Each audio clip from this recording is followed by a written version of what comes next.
You're live, Shauna. Go. Welcome to Ask Me Anything with our amazing Infinite Banking team. We will be right back. Give us your questions in the chat. We're so excited.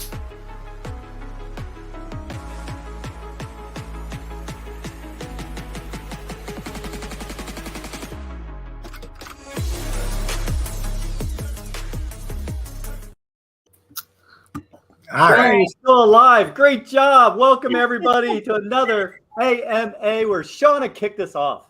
Go around the horn and introduce everybody. Have some fun.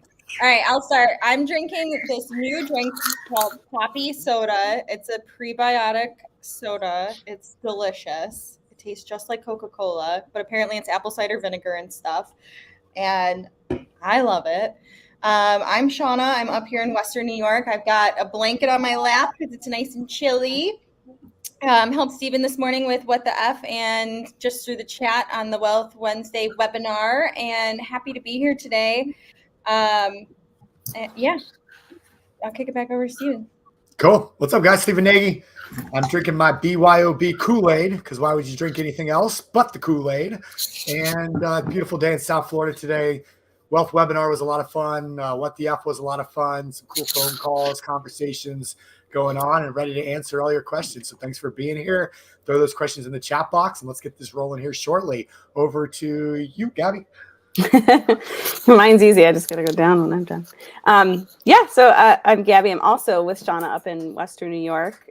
Today's been a good day. We actually had a fresh layer of snow.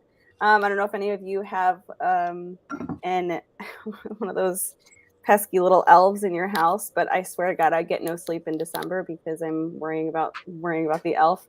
So I had to deal with that halfway through the night. I think I went to bed twice and forgot something else. So it takes a lot to make magic, and so I'm pretty tired. But yeah, happy to be here regardless and be with all of you as usual on Wednesdays. But I'll pass it to Carson. What's up, guys? Carson Herline here. Zooming in from California, Southern California, where, as you see, my window's open. It's not snowing out here. It's nice. And just excited to be with you guys. Only news for me this week, which is kind of sad, is my wife and I are going to a funeral tomorrow. So not great, and since someone we know too. So that's kind of what's going on this week for us. But besides that, everything's going pretty well. Well, sorry to hear about that, Carson, and thank you for sharing. So I'm out here in just south of lovely Denver, Colorado. Somewhere in between what Shauna describes and Gabby describes as snow and what Carson's explaining as nice weather. We're about 60 degrees, expecting some snow rolling in this Friday. But I love snow. I'd rather take the cold.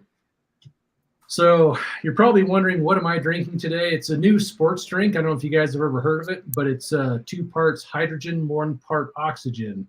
And it's really, really delicious. I really like it. It's my favorite drink. It's what I'm always drinking. Anyway, I've been having a lot of great calls with clients and just follow-ups and great questions. Really impressed at the level of education of some of the people that we get to talk to. And I think it's reflective of not only this community and people on shows like this asking great questions and feeding in, but it's all the teaching that goes on, and it's awesome. So anyway, all's good here, and I'm going to see if I can do this correctly. On to Joe. Well done. Well, I won't see 60 for another 6 months, degrees, that is. So if we're lucky. If we're lucky. And that's called summer in Buffalo. Yeah. But anywho, I was able to hang up the phone. I don't know for how long, but we'll see if we can make it through this session. And the education that the people are doing with their homework is phenomenal. The less that we have to explain, just a little tweak in here and there, the better it is for everybody, because we can't get our job done until you understand everything about it. So thank you. And onwards to Jason. Practice figures, Joe. Good job, buddy. So I'm here in Coe, Florida, the city beautiful, Orlando. And Yeah, it's not cold here. It's very warm here, but I did go in a cold plunge earlier, and I stayed in longer than usual.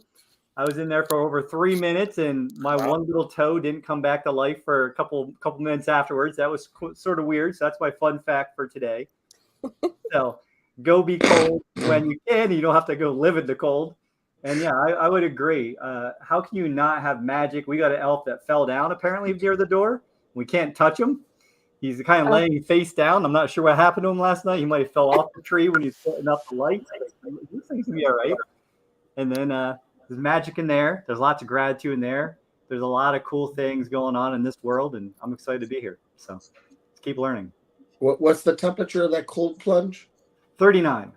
Damn. You know what? Just your little toe, huh? I'm gonna fill up my little trough because it's usually like a whole ordeal for me to do a cold plunge in the summer because I got to get ice and stuff. But I can just fill it up with hose water and just leave it outside now, and then I take like a hammer and crack it open, and then I get in there. I'm gonna do that today. That's a good idea. That's a great idea. Just peel the ice off and jump right in. How long? Time yourself. Let us know how long. Yeah. Do a couple minutes for me too. Okay. People are so weird, man. I don't like That's cold. the other person I was talking to in South Florida said yesterday, Snaggy. I said, man, dude, you're going to be here on Friday. You got to jump in. He's like, I don't do cold, man. I don't do cold. No. I like Don't knock until you try it is how I feel. Go Get in there. If anyone has Disney Plus, highly recommend, especially you ladies will like this, go watch Chris Hemsworth, Thor, and go watch what, he does cold plunging. He does, what else does he do? He does fasting. He does all kinds of crazy stuff, but he talks about how it'll help you live longer, reset your cells, and all kinds of other health benefits. And he's kind of dreamy. So you can watch him. When I was a kid, young, we filled up a new pool, hose water, winter in Florida, not even that cold. First person to jump in, my body froze. I sank to the bottom. Locked up. So and ever since then, I've never done good in cold. That is a little scary to lock up and go near cold. I start shivering. My body shuts down. I don't function. So I don't know. Maybe everybody's a little different, I think, but that's why I live. That does happen, but you're kind of a lot bigger now, so you'd probably be okay. I don't know. I concur. I'm with you. All right, let's talk IBC. Well, before we get to IBC, this is an important question. Shauna, can you show everybody your drink again? I got it. I get it on Amazon. I'm literally obsessed with it. It's called Poppy, Poppi, Poppy Prebiotic Soda. It literally tastes like Coca-Cola, but it's apparently sparkling water, apple juice, and apple cider vinegar and stuff like that. It's good for your digestive system. Found it. Mine is apple too. Yeah. Okay. Yeah, is this Demonator? Is that what it's supposed to be? They say, with a policy in place, are loans only available to be taken within the first 30 days or at any time? Ooh, we're Whenever starting you off have cash value. Yeah, anytime. If there's cash value, you can take a loan. Correct. Cool. That was an easy one. We like those. That's what I said. We start off with a softball. It's good. This one's interesting. So Collins, is North Carolina a state that protects you from people suing you if you have a policy? I don't know specifically about North Carolina, but I'm leaning towards that's true. So you have to look at it on a state-by-state basis. And there's a website I go to, and I just looked it up for North Carolina. You have a unlimited exemption amount from bankruptcies and creditors. So North Carolina gets 2 thumbs up. Colorado, where I live, we get 2 thumbs down. Same with New York. What's the site on that, Craig? Can you share that? Or Yeah, I mean, I've shared it in our chats before, but I can't. I have it pulled up right now, actually. It's insuranceandestates.com. Yeah. I just sent it in the private chat if you guys want to send it in. Thank you. Because I've got a big list from Clay Summers, because I get asked these kind of questions a lot, and I've been trying to figure. I know it's fully protected. From what I know, most updated download in my brain is 37 states are fully protected, and all states are protected in some form or manner, right? So I know Yes, Florida. you might- Florida's one of the best. That's why O.J. Simpson lives here. He can do anything. Yeah, he Yeah, left. Hey, he's in you may Vegas. Left want here. The to. gloves don't fit. You must have quit. That guy's down by you too, Snaggy. The guy who got him off. All right. So you may want to check with your state insurance commissioner site, and I don't know what that would be for North Carolina, but the site that Carson and I just shared, it's kind of cool because you can click on a map and see all the different details per state, but I don't know if that's 100% accurate, so I would just check with your state insurance commissioners. Yeah, the one I'm reading for North Carolina says beneficiaries' interest in proceeds wholly protected. Remember, we're not giving any legal advice for the person that asked that question, but wholly protected from creditors of insured provided beneficiary is not owner or insured. So again, it's state by state run. So statutory stuff, go check with your state and we'll do our best to keep you up to date. Are we going to gloss over the picture here? What is, guys? Is that a real picture? I'm just curious. Is that you? Like, what's going on there? I was just trying to ignore it. It's fun. It's different. It's like an avatar, right? Well, I guess when you do what WTF in the morning, right? It kind of keeps in your mind all day. You're like, what's going on here? Thought I'd ask. Jim says that the page doesn't exist when I click the link. Yeah, there's some goofy add-on on the link. It says opens in a new tab. If you can just get rid of that part, then it should work. Oh yeah, I see that. Yeah, so it ends at the / after state. Yep. Okay. Here, I'll fix that. Yeah, there we go. Yeah, there you go. Okay. I think, let's see. Nobody has questions, I guess. We talked about interesting calls. We can go around the horn and share some interesting things that we've had going on. People seem excited. There's no questions. Wait. This is Mike funny. Samet. He's always funny. The doctor told me I have high blood pressure and short-term memory loss. But at least I don't have high blood pressure. Mike, I took that. I was like, Mike, you have short-term memory loss. I was like, what? I know, I read that too. Like, we were going to help him try to get medical approval, but then... Did you notice who laughed first in our group? I'll give Mike a shout out.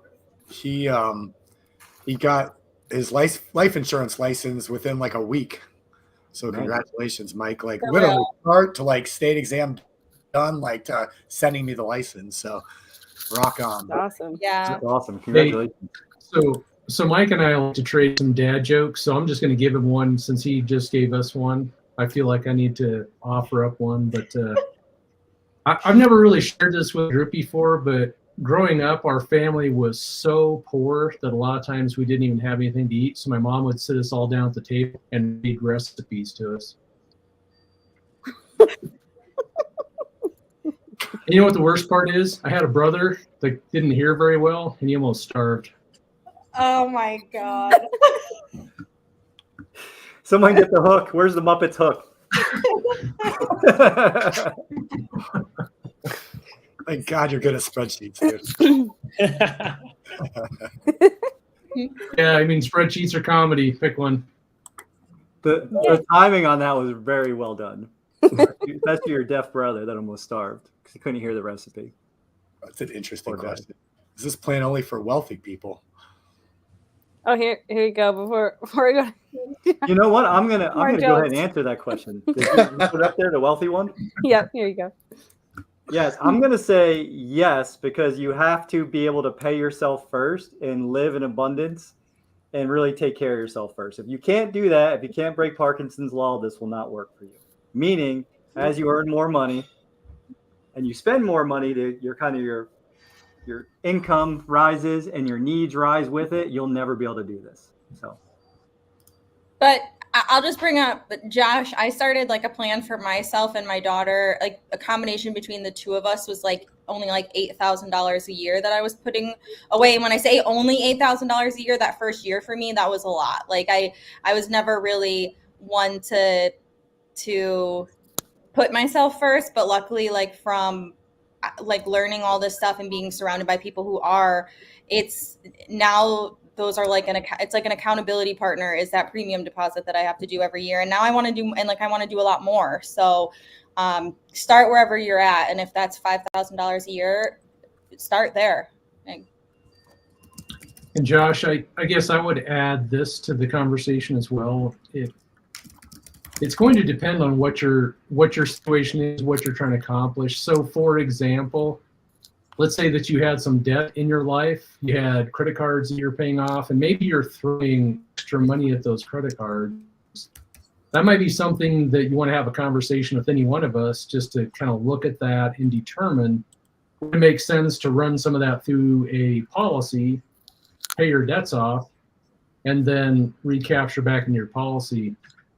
And in many times with debts, you can capture, say, 30 to 40% of the debt amount back into the policy. So is this only for wealthy people? I would say no. It can be wired up to work for really anybody. So we need to understand your use case a little more in more detail. So if you want to share that on comment, you can dig into that, or you can schedule a time with any of us. Yeah, actually, I wanted to point that out because I think last time I guess every time we do this, there's usually at least one person who says, "Oh, where can I go to get do more of this?" And I just always I think we need to do a better job of saying that's what we do. That's why we're here. This is more like a value add. But if you do wish to continue, and I always highly encourage people, if you're not sure, just get on a call. It's a free call. Like there's no commitments. And you might as well just share your story with somebody on the team who can help, and then they can see, the best path to move forward. So actually, if we could post the link while I'm reading the next question, that would be great. Whoever wants to do that. He said some more. He said he doesn't have any debt. He makes $110K per year, and he has about $1,500 a month extra every month from his income. Do that. That's huge. Yeah, you're in a great place to leverage that. Yeah. So, what you might want to consider is, there's one thing about getting money in the policy, and that's awesome. But what do you want to do from there? Because we don't want to sit there. So do you have an investment strategy? Do you have a car purchase, a major purchase, kids' college? So if you start thinking about some of those use cases, we can kind of help put some definition behind what you are going to do with that policy. But $1,500 extra a month, you can do a lot with that. Yeah, I do want to just skip down to this one because I think based off of what I was saying is, I don't know how to say that name, but could it be set up with a small annual premium, like $3,000 a month? I guess it depends, right? Or not $3,000 a month, like $3,000 a year. It really depends. You probably want to aim more, I would say, towards like 5 or up. But it is possible. I don't know. I'll let you guys kind of answer that. It's going to depend on what you're earning and things too. Like I connected with an 18-year-old today who I was super proud of. Like I literally told him, I say, "Hey, can I give you a compliment? Like I can't believe you're on this call. He's earning a decent wage, but he's got a lot of different focuses where he really wants to go out and serve, be a firefighter at some point. He's got a really cool background, a lot of discipline. He's saving a lot of money. He already had like $20,000 saved at 18. And so like building the policy based on his income, we were able to get it to where he could put it like $542 a month in, right? And then we overfunded it. So it's going to be really, like Craig's been saying, we're all saying, it's really going to be meeting you where you're at financially and where you're at mentally and where you're at in your learning, and then figuring out what is going to be your big vision, like what's your long-term goal, and how do you tie it till today? How do you tie it to something that you're solving for? And that way you're learning the process. You don't really know anything until you're doing it. For sure. Yeah, this was kind of the introduction to that question too, is his choice about whether to pay the student loans for his kids, which are approximately $15,000, or starting a policy for them with that money instead. But when you put the money towards the student loans, will you ever earn any money on that money again? Would be the first question I'd ask you. Or is it gone forever? Anything that doesn't run through the policy is gone forever. For our buddies, Joe. I already learned that. with $148,676. But who's counting? Joe learned the really hard way. There's a hard way Yes. and there's a really hard way. And Yes. Joe learned the really hard way. So that's why I am here on the team talking to people, because I don't want you to wait 16 months and have to spend $148,676 to learn the lesson that we're trying to teach you out of the gate. Yeah. So you don't do what Joe did. I'm writing that down. Joe's lesson. I got it. 148, 646. What? I gotta tell these stories. They're gold. Yeah. Okay. Colin says, if you do a dump in a $500K, can you build a $400,000 house using your policy loan for your construction loan? Then your house would be paid in cash in essence, and you repay your policy loan over time. Yes, 100%. in essence. Depending on what your annual is to back up that $500,000 dump. Could it be done? True. This sounds like that conversation we had with that one guy, Joe, when we were doing the forklifts. Remember, he was gonna but he had like 500 cash. Yep. He was gonna build a Yep. house, and he couldn't get it to click. So I don't know if Joe, if you want to try to say it one more, like, I don't know, that way again. So if you were to take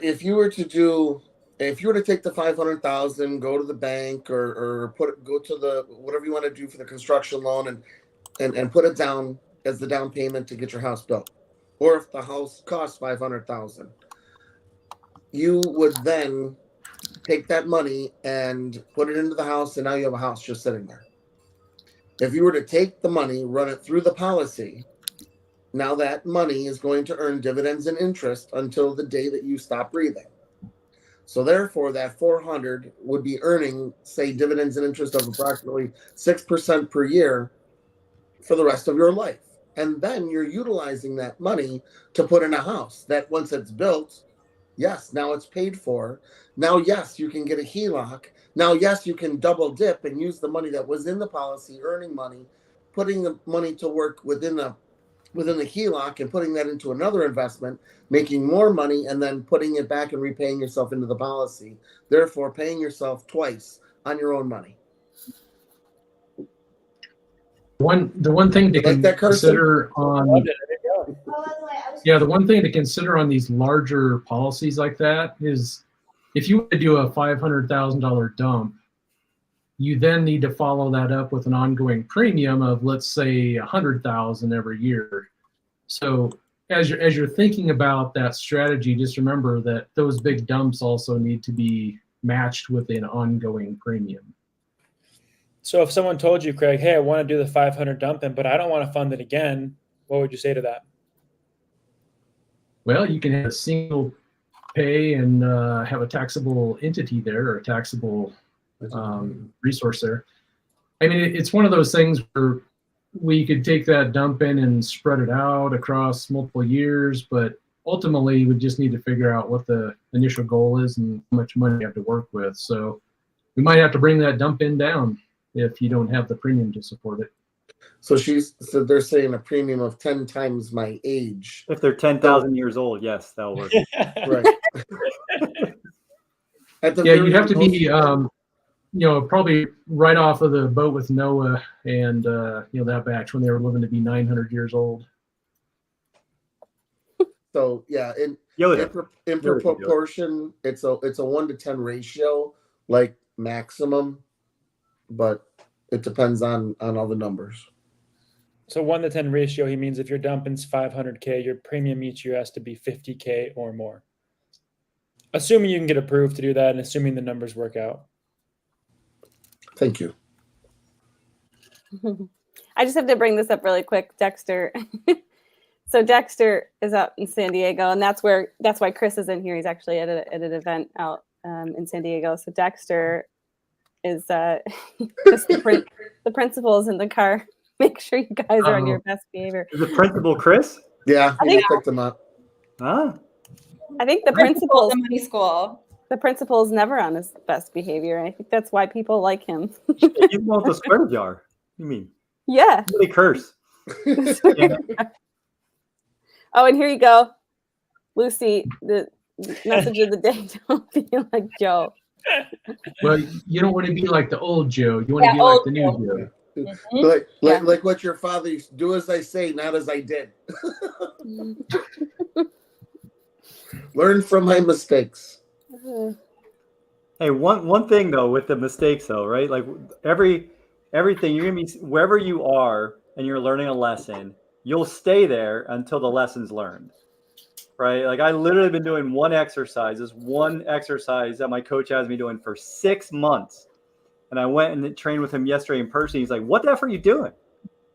Like, what you do? And he's like, "No, like over your head, over your ear, stop twisting, stop doing." And I'm like, "Oh, I would have never got it unless I kept trying, unless I kept doing the thing." So that's the same for everything. So if you don't understand this, just say, "Hey, I don't get it yet." You'll get it. Just keep asking the questions. My wife always says the problem with most people is when someone tells them something and they don't understand or they're worried about how much it costs or what it's going to take, they won't ask any questions. They don't want to look stupid. It's okay to look stupid. You don't look stupid. It's the opposite. If you're not asking, that's the problem. I agree. I love asking the question. I don't want to ever like act like, because otherwise everything else they say from that point forward goes over your head because of the one thing that because you're still probably hung up on that thing that you didn't ask a question about. So then it's like a house of cards and you forget everything there forward. Yeah, the principal was calling me out a lot early on, right? Because I was asking questions. He's like, "Why don't you know that?" I'm like, "I'm asking because I'm not really sure. I got to know. Like, I really want to know so I can serve. Like, I can't learn unless I ask what I don't know." But sorry, Gabby, go ahead. No, I was just going to say, even asking questions the right way is a learned skill. Like I guess there's not really necessarily a wrong way, but there's an efficient way to ask a question. And I think even learning how to ask questions builds your confidence in asking questions. When I'm on a call with somebody and I explain something and they say, "Oh, okay," I'm like, "You don't really understand what I'm saying, do you?" Okay, I'm going to say it a different way. Even though they say, yeah, okay, they're not fully 100% there. So I say it a different way, in a different way, in a different way until, oh, and then when I hear the difference in their voice, then I know they got it. I think it goes back to also like if you think about kids in school and they fail tests, it's not a reflection on the kid. Most times it's a reflection on the teacher. So it just helps us get better when you guys ask questions. So definitely keep them coming. I guess we'll move on. Is that true? Yes, that's true.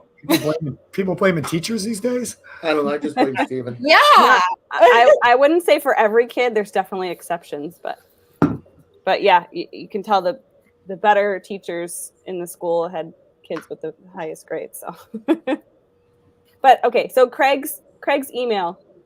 Which one do you want to give Craig? I thought I taught him. You just do Craig at chrisnaugle.com. Yeah. Okay. Yep, that works. Oh yeah, you wrote it. Okay. Eric says, do you have anyone use the insurance to pay for their company's payroll? Steven?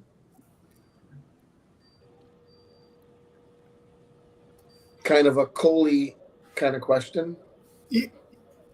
Yeah. I mean, I don't know if payroll is necessarily the best use, but if you have money sitting around in a company-owned policy and you're cycling it that way, you could definitely make that work. It's similar to people that use it for paying their annual taxes or property insurance or something of that nature. Just on a more. We've done some. But if they were on a monthly basis, some COLI policies with some folks that are trying to pay off debts, business debts, building, loans and different things. Got another guy that's paying off some construction equipment. So it's definitely something you could do. Just need to figure out what's the best way to run the money through the policy to benefit the company.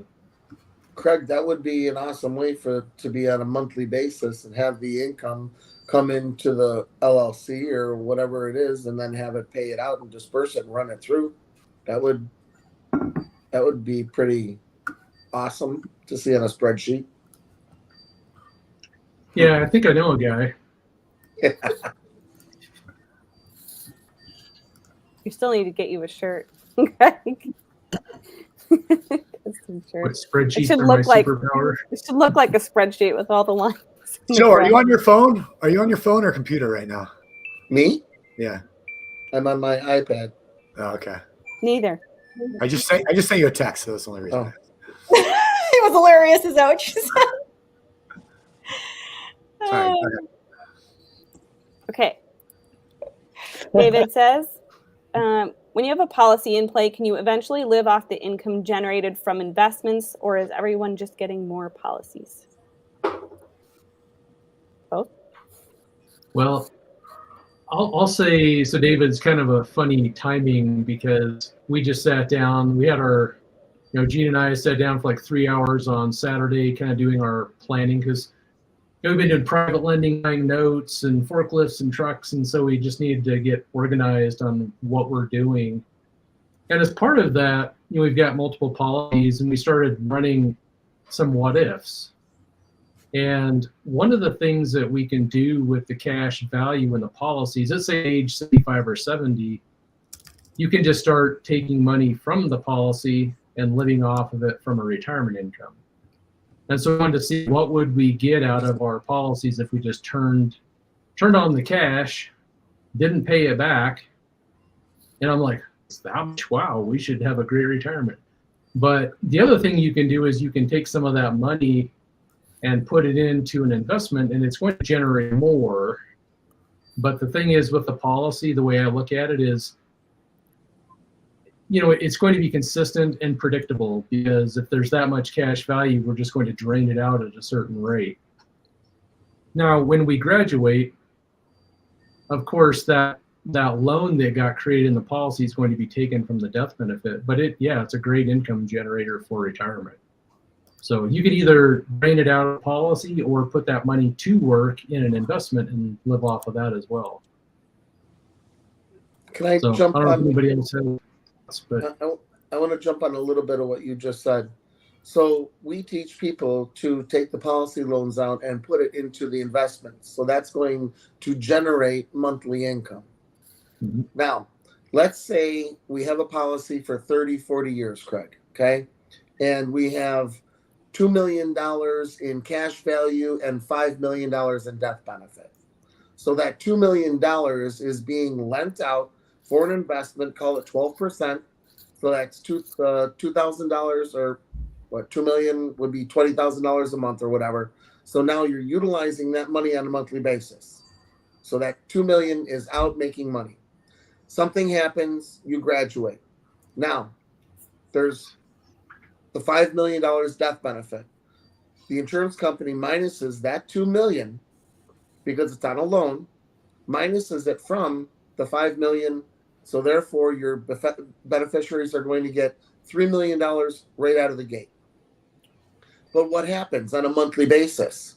Isn't that money still coming into the checking accounts? Isn't that money still an asset coming in being utilized with that 2 million that's out? It is. And what happens after 4 months or 6 months? The beneficiary calls up the different people and say, listen, I don't want to be a private money lender. I want the principal back. They get the 2 million back. Well, how much of the death benefit did they actually receive? All of it. 3 million from the insurance company and the 2 million that was already lent out with the investment. So you're not really losing the death benefit because there's a loan. You're just combining it and increasing it with an asset. And Joe, I love that because that's one of the options that we can do. And kind of the way I almost look at it is you might consider even a blend. So you could do some of that where it goes to private lending. Here's the way I kind of look at it is what if that private lending deal went away or it failed or you lost that money? So yes, you're getting more of a return that way, but if you just take it out of the policy, you're getting less, but it's predictable and consistent. So It's almost guaranteed that way. So when you're trying to develop a strategy around retirement-based income, you can do what Joe and I are saying and maybe blend it or do all of one. But the beautiful thing is it works so well. Like what Joe just talked about, you're still getting all your money back. You didn't lose anything. Nope. It's just you're putting that money a tinge of risk. We want to make sure we do the right deal, but it's riskier than just leaving in the policy. But then the cost of that is you'll make as much, right? So, but I love it because at that point you can make those decisions. So what you're both saying is that the wealthy have more choices and you guys have more choices because of having a policy in place or multiple policies in place with cash value. Yeah, and I think it's just so critical that people understand what Joe just said, because even if you have that loan, that money not working, you still have it. It's just in the other hand. So you didn't lose anything, and that's really critical to understand. Mm-hmm. I love it.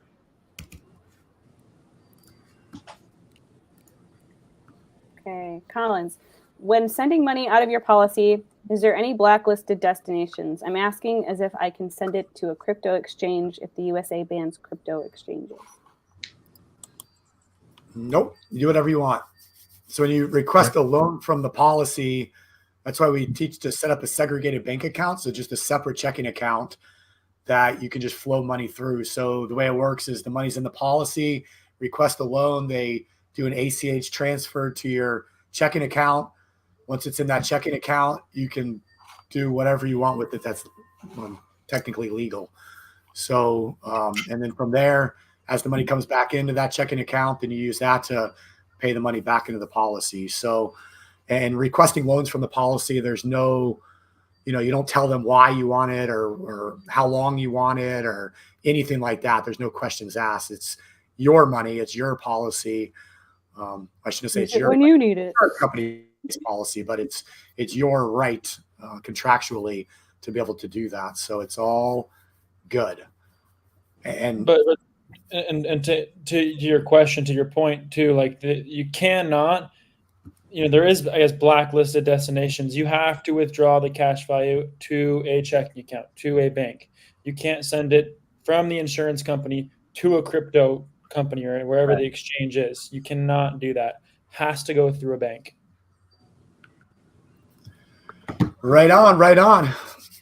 See what crypto's up right now, huh? It's all big. At least it's going crazy. That Bitcoin, 43 or something like that, 42. Yeah, love to see it, man. It's cool. I'm almost back to even. I took a huge loss, and I'm getting close to the normal floor that I started. I'm talking at 34. And this is a good question. Why would you close on a loan making you money? I wouldn't, but your family might. I think this is in context of what you're talking about, Joe, where Depends if you're on a private the beneficiary. lender, Yeah. Depends on if your beneficiary wants to keep it going. They might just want to cash it in and go buy a fancy car. Just an example. Okay, here you go, Joe. EW says, Joe quickly mentioned a Q&A ago that a 3.75% mortgage was really around 13.75, something like that. How do you calculate that? The difference between simple interest and amortization. If only I had a spreadsheet that showed that. Do you have one to pull it up automatically or no? I don't have one automatically, but I can share something that we were doing this weekend, again, back to that 3-hour planning session we're doing. So we buy notes with Kevin Shortell, and one of the things to look at is if the, one particular deal, if they go 30 years on their mortgage, we will make 12% return. If they sell in, I think it was 4 years, we'll make like 30%. So how can I make 30% on a mortgage note if they sell in 4 years?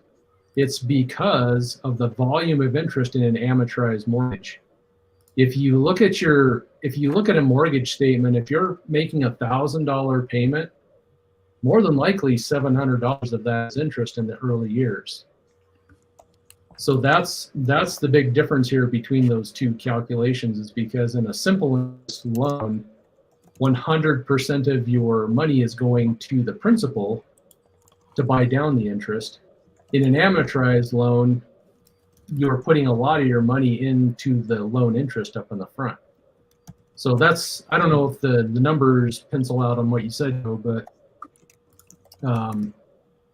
that's why there's such a big difference between simple interest and amortized interest. And I tell people this all the time: quit looking at the interest rates and look at the volume of interest that you're dealing with. It's the volume of interest that you be concerned about, not the rates. I think it's that, Craig, like that's all true. And I think another simple question for people to ask themselves is, what is my money doing in this situation? Like when you said it's $1,000 a month, and say you're able to recapture that, depending on how much that $1,000 costs you, it doesn't matter what the mix of principal and interest is. It's $1,000 of cash flow, right? Like that, at the end of the day, it's about the cash flow. So what is my money doing in this situation? Today, I was talking to someone that had a credit card that was $13,000 and 2 credit cards. One was $13,000. It cost $750 a month. Another was $26,000. It was $750 a month. Which one are you going to pay off first? Right? You're going to go with the one that's going to give you a higher cash return for less money, like putting your money to work. Like that's the equation. So it's some of that. So everything Craig said, yes. And then, you're talking about the loans and what the actual percentages are, but what is the amount that you could recapture? Like if you're lending out, you have a mortgage at $100,000 and you're paying $800 a month, but you can lend that money out at $100,000 at 12% and have $1,000 come back in. Well, you could have $1,000 plus an extra $200 after you paid your mortgage, right? So, like, what is the money doing? Is really the question. So I'm putting some numbers in my calculator, Joe. I'll see what we come up with. All right. Thank you. May have to be a homework assignment for later, though. So what were the two numbers he said? Is 3.75 and 13.75. 3% runs right around a 12.1 something. So I said 3.75 should be like right around a 13.5, maybe somewhere in there. Maybe a little bit more. 7.5. There you go. Shooting from the hip. Clicking and popping numbers. Okay. While Craig's working on that, we'll go to Lucy. She says, I started the process to roll my 401k into an SDIRA. Can I do the same with my HSA? Yes. 100%. For anything, like think about all the places you might have money, whether it's the 401k, whether it's an HSA, whether it's a 529 or a Florida prepaid or any accounts that you're doing it for taxable reasons. But think about how many buckets of money you have when you could just have one bucket of money doing everything. It makes it a lot simpler. I like one big bucket. That's the first thing you said to me, Joe. Is people have all these policies, but it matters the size of their bucket. Look at my bucket. Hey, you could have 10, 12 policies putting in $500 a month in each policy, but, I'd rather want it, $250,000. Hey, that was some of the biggest wisdom you dropped on me. I thought of that right away. I think about that every time something's going in place. I'm like, okay, what's this doing now? What's this doing in 10 years? How much cash values in 10 years for the stuff that you and Craig were talking about, whether it's notes, whether it's flipping equipment or whatever it might be that you're excited about, right? And confident about, you can do it. You set yourself up. I mean, and you get the phone calls. Well, he has this many policies and this guy has this many policies, but what does it really matter? How much money is being run through the policies? Doesn't matter how many. Any money that's not run through the policy, Jason, it's gone forever. There you go. Doesn't matter. There's a t-shirt. Yep. Gone forever. Well, you could put on the front, anything not put in, and then on the back, gone forever. Just EVA though, no ER, because we're cool like that. Are we out of questions? Oh. There you go. Credit to Jason from Derek. My boy Derek. Cash flow. Well done, Derek. Derek's got a couple policies, families, banking. They're all doing this. So living the dream. Going to baseball stadiums all over the place too. All right, this just in. Doing some quick calculations. So, Joe, I'm just kind of running some really quick rough numbers. Okay. So $100,000 at 3.75% in an amortized loan. At the end of year one, your balance would be $93,921. What would right. be your payment? So it's about $463. Okay. Okay. Now, if I go over to simple interest and I do the same $463 at a 12% simple interest, my loan balance is almost the same. And that's at what number? 12%. 12. So it's a touch higher. It's like 94,444. I mean, it's in that ballpark. That 3% amortized versus the 12% simple. So my numbers are kind of shooting from They're in the ballpark. Yeah, they're in the ballpark. Yeah. Okay. So I mean, that's the thing that blows people's minds is how can you have a 12% loan that is just as good as a 3% loan? Well, it depends on the kind of interest that's getting charged, if it's full interest or amortized.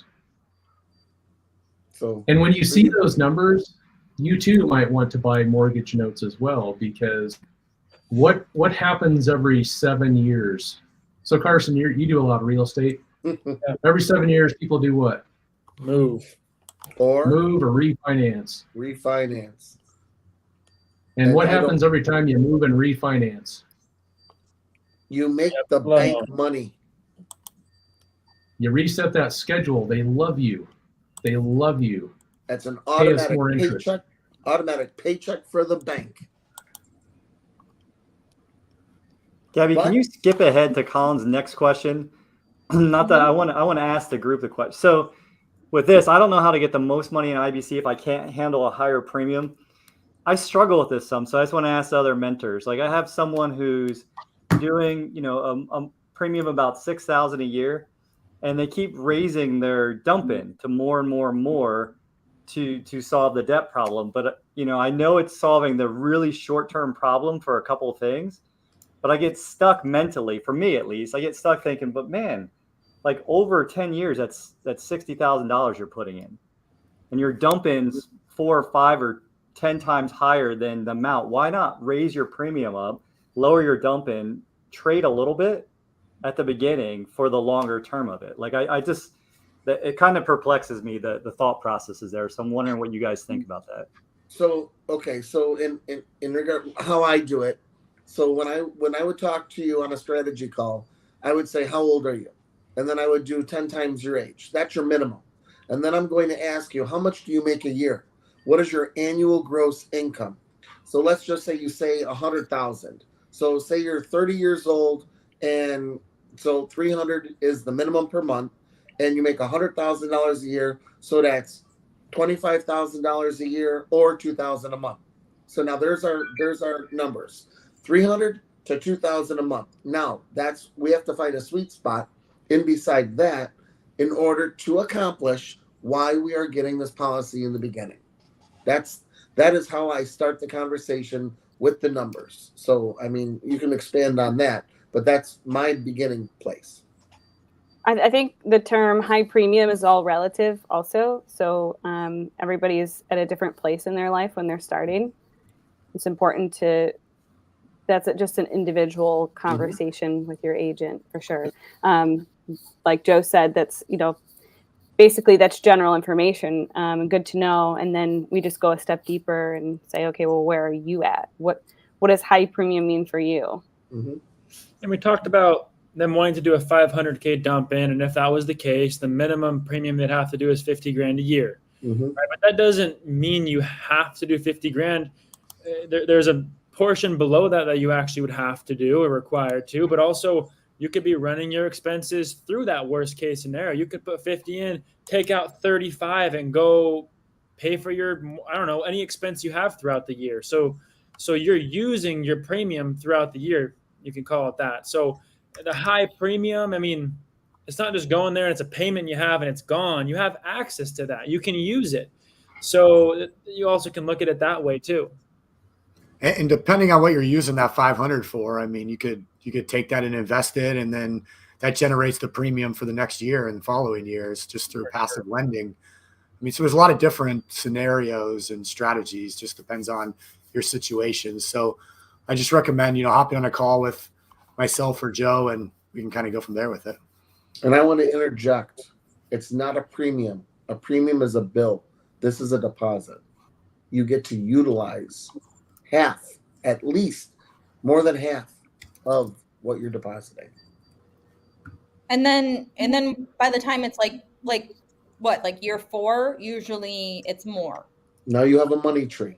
For every penny that you put in, you now are being able to take out more than what you put in. So when I tell people, and they're getting all jazzed up about a 90-10, a 60-40, a 70-30, you understand that this number is only in effect for like the first 36 months. Typically 24, and then it's equaling out, right? Whether no matter if it's a 75-25 or 50-50, yep. By year 3 you have access to 90+% of whatever's been injected. So, yep. So thank you everybody for answering that. I get stuck sometimes because you're trying to tie the big vision to the small vision, and if people when they're just hanging on by their fingertips, and they're trying to figure that out, you want them to start, so they start and learn it. But at the same time, I don't know, I just feel like, hey, I'm not doing my job as a teacher if they're not getting the message. It's about the long term too. Yeah. So I just heard something that my calculator in my head's not processing properly. So you told me that in 36 months, a 75-25 and a 60-40 don't have anything different. Can you maybe clarify what that was? Because I think I'm saying by the time, but the access to the premium deposit, like by year 3, typically, like when you're running, at least I haven't done as many illustrations as you, Craig, but when you're running them and you see them, a lot of times you have access to between 80 and 90% of whatever is being put in that year. There might be a little difference, but it's not as big as it was in year 1 and 2.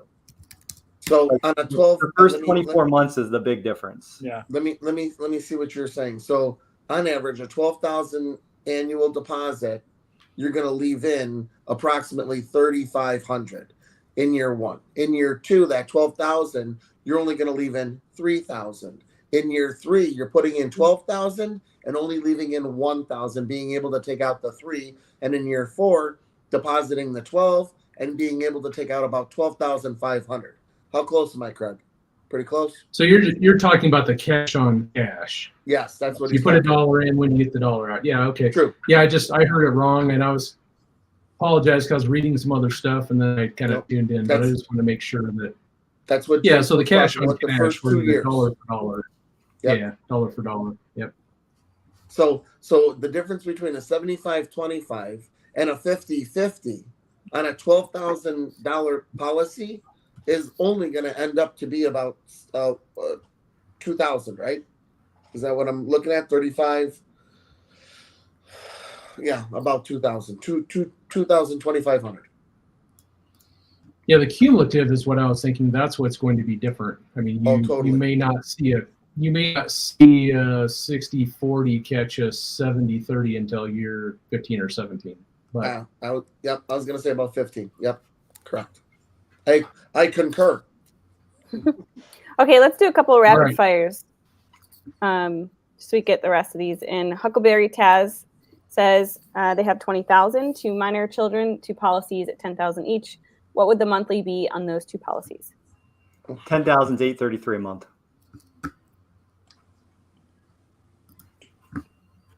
Can't get more rapid fire than that. OJ says, does IBC and Velocity Banking use mutually exclusive, or can they work together? If so, how would it work? It's on steroids if you put them together. Nitro your money. Yes, they work together. You can still do more banking. Run the money through the policy and keep doing Velocity Banking. Absolutely. Okay. Lucy says, can you discuss the benefits or risks of a first lien HELOC and how that is beneficial even if the interest rate is higher? Well, let me ask you this. So if you were able to take $100,000 out of your equity and put it to work at 12%, making $1,000 a month, is that beneficial? So that's one of the things you could do is you have access to use that money. But Joe, I know we got a laundry list of things we could talk about all day long. You go. I mean, well, the benefits is exactly what he said. Utilizing the money. What's the difference between the money in your 2x4s and the money in your pocket? They're both the same, except you just can't grab a 2x4 out of your wall and go get a gallon of milk and a loaf of bread from 7-Eleven. So you might as well use it. You like that? Yeah, except I'm not You going to can't grab a 2x4 on your wallet. 7-Eleven. So I mean, yeah, throw a 2x4 up on the. He brought back the image of Hacksaw Jim Duggan. Oh, I remember him. The risk. Well, what's the risk to any mortgage, HELOC, refi, anything like that? If you don't pay, you lose your house. No, there's no different risk between a HELOC and a mortgage. That's just like when somebody says, "Hey, what happens if I don't pay my policy?" Well, when you were sitting down at the bank signing your mortgage and signing those 42 papers, did you actually look in the guy's eye at the bank and say, "What happens if I don't pay my mortgage?" Then what's the difference? Why? What happens if I don't pay my car payment? What happens if I don't pay my life insurance policy? It goes bye-bye. Mm-hmm. Okay, next. Okay, last one. Frank says, for the person with the $500,000 dump in, would it make sense to do multiple policies to maybe reduce the yearly or monthly premiums? I thought that was an interesting question, so I'm curious to hear it. It won't affect it. Cumulatively, it would still be the same amount. So, but there's a catch though, Craig. You can only have so much insurance on your house, on your car, and on your person. So if you're putting in that dump, you're going to have to put in term. It's going to increase the death benefit, therefore minimize how many policies you can actually get compared to your death benefit if you don't have enough premium to put in to substantiate behind it. So one policy with a $500,000 dump at 50 could be okay, but if you were to throw in a 200 and a 200 with only a 20 and a 20, that might put you over the death benefit, correct? Yeah, so you have to consider the term. Yep. You had some things you were going to say too. Carson, were you going to add to that?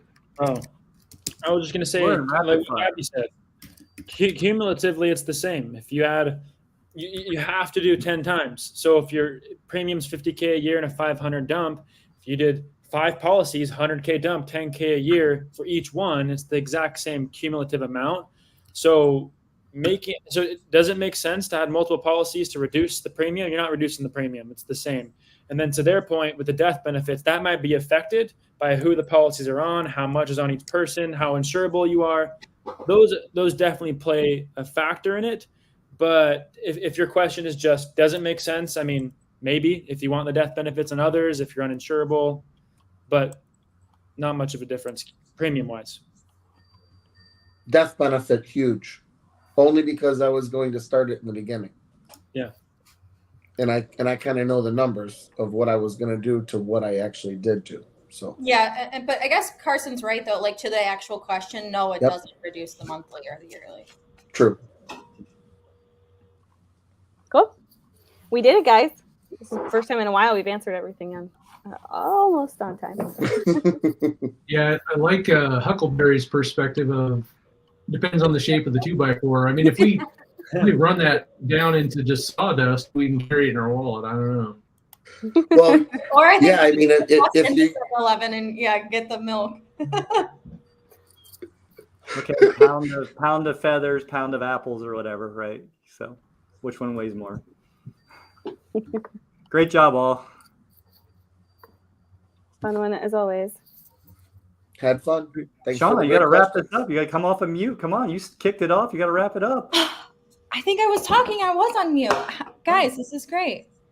Thanks for having us. We'll be back next week and every week thereafter. Bye.